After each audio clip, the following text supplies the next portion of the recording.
ఆయనతో మాట్లాడదాం. నమస్తే నిఖిల్ గారు.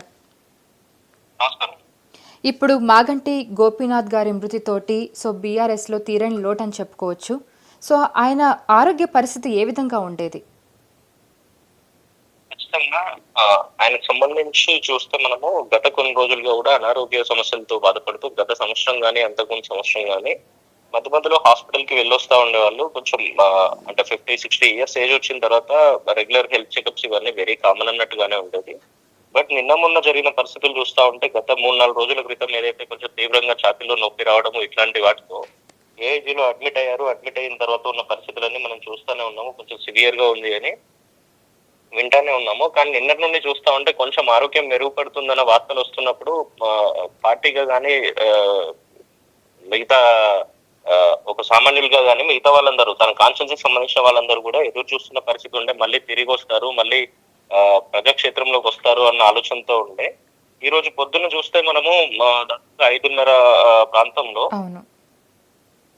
తను స్వర్గస్థులైనరు అన్న విషయాన్ని డాక్టర్లు ఏదైతే ధృవీకరించిండ్రో, ఒకవైపు తన కాన్స్టిట్యూన్సీకి సంబంధించిన ప్రజలంతా కూడా పార్టీ తరఫున మేమందరం కూడా చాలా షాక్ కి గురైన పరిస్థితి ఇది. ఖచ్చితంగా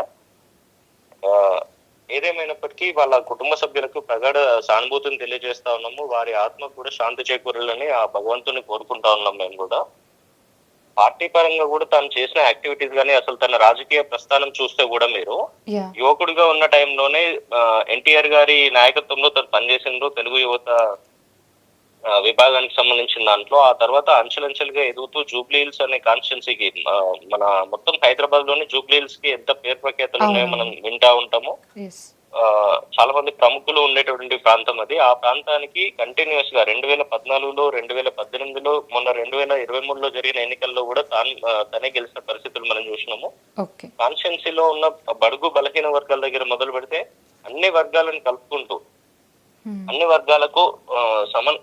అన్ని వర్గాలను సమన్వయం చేస్తూ కాన్స్టిట్యున్సీని ఏ రకంగా అభివృద్ధి చేయాలని మాకు పార్టీ ఆఫీస్ లో చూస్తే కూడా ప్రతిసారి కాన్స్టిట్యున్సీకి సంబంధించిన డిస్కషన్లు చెప్తుండేవారు.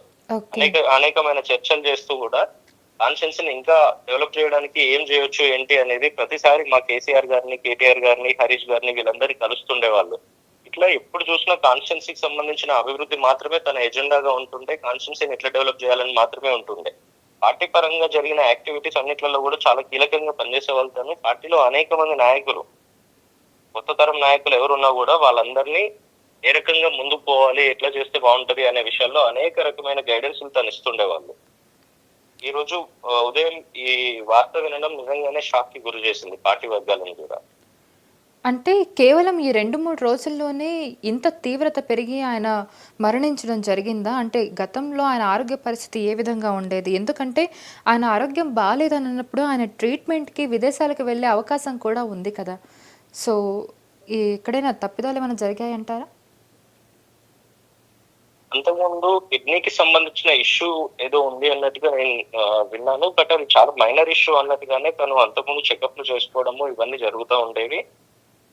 గత వారం క్రితం కూడా చాలా యాక్టివ్ గా ఉండేవాళ్ళు. పార్టీ ఆఫీస్ కి వచ్చిండ్రు, తెలంగాణ భవన్ కి వచ్చిండ్రు, వివిధ చర్చల్లో పాల్గొన్నారు. ఇది జరిగి కూడా ఆల్ ఆఫ్ ది సడన్ ఛాతీ నొప్పి వచ్చింది, సడన్ గా ఇంట్లోనే కొంచెం పడిపోయిన పరిస్థితి ఉండే అనే విషయాలు విన్న తర్వాత కుటుంబ సభ్యులందరూ కూడా వెరీ ఇమ్మీడియట్ గా ఏఐజీ హాస్పిటల్ కి తరలించారు. అక్కడ సీనియర్ డాక్టర్లు అందరు పర్యవేక్షణలో వైద్య పరీక్షలు ఇవన్నీ చేసి కూడా కోలుకొని తిరిగి వస్తారన్న ఆలోచన ఉండే. దానికి సంబంధించి మా కేటీఆర్ గారి కుటుంబానికి కూడా పర్సనల్ గా చాలా సన్నిహితులు వాళ్ళు. వాళ్ళ కుటుంబ సభ్యులు వీళ్ళు చాలా సన్నిహితంగా ఉండేవాళ్ళు, కలిసిమెలిసి ఉండేవాళ్ళు. అటువంటిది మా కేటీఆర్ గారి కుటుంబ సభ్యులు కూడా హాస్పిటల్ కి పోయి 2-3 రోజుల నుండి అక్కడే ఉంటున్న పరిస్థితి కూడా మనం చూసినాము. ఖచ్చితంగా తిరిగి వస్తారన్న నమ్మకం ఉంటే నిన్న మా కేటీఆర్ గారు అమెరికా నుండి రాగానే డల్లాస్ పర్యటన ముగించుకొని డైరెక్ట్ గా ఎయిర్పోర్ట్ నుండి ఏజీ హాస్పిటల్ కి పోయి విజిట్ చేసి వచ్చిన తర్వాత కూడా నిన్న పొద్దున కూడా కేటీఆర్ గారు చాలా స్పష్టంగా చెప్పిండ్రు, కోలుకుంటున్నారు, మళ్ళీ తిరిగి వస్తారు, మళ్ళీ పార్టీ ఆఫీస్ కి వస్తారు, ప్రజా బాహుల్యంలోకి పోతారు అనే విషయాలు చాలా స్పష్టంగా చెప్పిండ్రు. ఆల్ ఆఫ్ ది సడన్ ఇలా జరుగుతుందని అసలు ఊహించలేదు. వాళ్ళ కుటుంబ సభ్యుల పరిస్థితి ఏ విధంగా ఉందండి? వాళ్ళ స్పందన ఏ విధంగా ఉంది? అంటే ఇదంతా ఆల్ ఆఫ్ ఎ సడన్ కదా, అసలు వాళ్ళు ఎలా స్పందిస్తున్నారు ఈ అంశం మీద? కేవలం 2-3 రోజుల పరిమితిలోనే ఇదంతా జరిగినట్టుగా తెలుస్తా ఉంది. కుటుంబ సభ్యులు ఖచ్చితంగా బాధపడతా ఉన్నారు. కుటుంబంలో ఒక కీలకమైన వ్యక్తిని, కుటుంబ పెద్దను కోల్పోయిన పరిస్థితి ఉంది ఈ రోజు వాళ్ళకి. అదండి. ఓకే. సో, ఇప్పుడు పార్టీలో కూడా బీఆర్ఎస్‌కి ఇప్పుడు నిజంగానే తీరని లోటు ముఖ్య నేతని కోల్పోయింది బీఆర్ఎస్ అని అనుకోవచ్చా ఇప్పుడు? ఖచ్చితంగా రాష్ట్రంలో ఉన్నటువంటి అత్యంత కీలకమైనటువంటి హైదరాబాద్ నగరానికి మా బీఆర్ఎస్ పార్టీ అధ్యక్షులు తను. అవును. హైదరాబాద్ జిల్లా పార్టీ అధ్యక్షులుగా ఉండి కూడా మొత్తం హైదరాబాద్ లో పార్టీని ఏ రకంగా బలోపేతం చేస్తే బాగుంటది అని పార్టీకి సంబంధించిన ప్రతి కార్యక్రమంలో ఒకవైపు మా జిల్లాలో ఉన్నటువంటి హైదరాబాద్ జిల్లాలో ఉన్నటువంటి కార్పొరేటర్లకు కావలసినటువంటి సలహాలు సూచనలు ఇస్తూనే జిహెచ్ఎంసీలో ఏ రకంగా మనం ఫండ్స్ తీసుకురావాలి, మొత్తం హైదరాబాద్ డెవలప్మెంట్ లో ఏ రకంగా కృషి చేస్తే బాగుంటది, వరల్డ్ క్లాస్ హైదరాబాద్ గా తయారు చేయాలంటే ఇంకా ఏం చేస్తే బాగుంటది అని అనేక సందర్భాల్లో అనేకమైన చర్చలు చేసేవాళ్ళు. అటు పార్టీలో గానీ ఇటు పబ్లిక్ డొమైన్ లో గానీ ప్రతినిత్యం అధికారులను కలుస్తూ ఇంకా ఏం చేస్తే బాగుంటది అని ప్రజలకు సంబంధించిన ప్రతి దాంట్లో పూర్తిగా ఇన్వాల్వ్ అయి ప్రజల మీద ఒక నిబద్ధతతో ఒక ప్రేమతో పనిచేసే నాయకులు అత్యంత అరుదుగా ఉంటారు ఇప్పుడున్న జనరేషన్ లో. దాంట్లో గోపీనాథ్ గారు ఒకరని చెప్పొచ్చు మనము. ఓకే. ఓకే నిఖిల్ గారు, thank you for the information. Thank you అండి. సో మనం చూస్తున్నాం జూబ్లీహిల్స్ బీఆర్ఎస్ ఎమ్మెల్యే మాగంటి గోపీనాథ్ కన్నుమూశారు. ఈ నెల 5న ఆయనకు గుండెపోటు రావడంతో కుటుంబ సభ్యులు గచ్చిబౌలిలోని ఏజీ ఆసుపత్రిలో చేర్చారు.